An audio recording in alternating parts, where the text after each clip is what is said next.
I guess the brass can be the loudest section in the orchestra when they're playing at full volume. Wagner likes to make them the dominant instruments, and he often gives them the tube.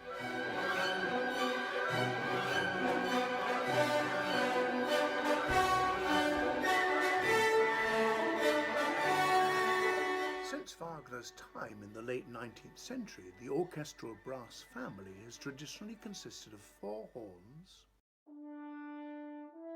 2 trumpets, 3 trombones, usually 2 tenors and 1 bass, and a tuba. That's the usual combination.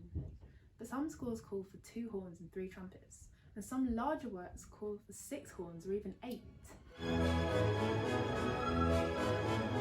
Although brass can play really loud and dominate the music, they can also play very softly.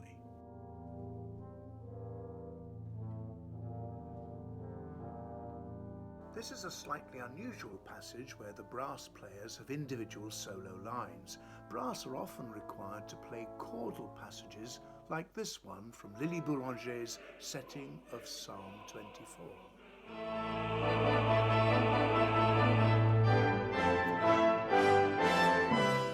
The brass players usually sit on 2 sides of the platform with the horns on one side and the trumpets, trombones and tuba on the other.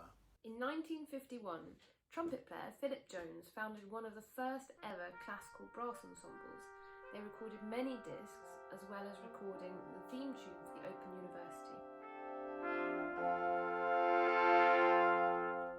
And this is modern group Superbrass.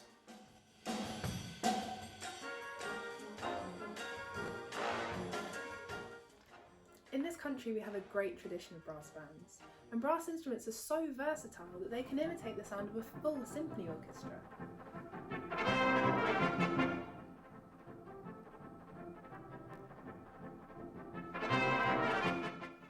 Brass instruments also feature in military bands, but military bands have a mixture of brass, woodwind instruments and percussion.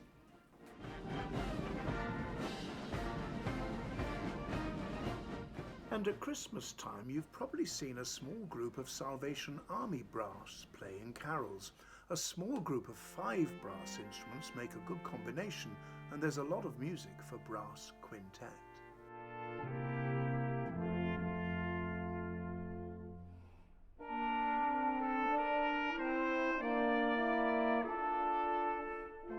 This is how our players sound together as a quartet.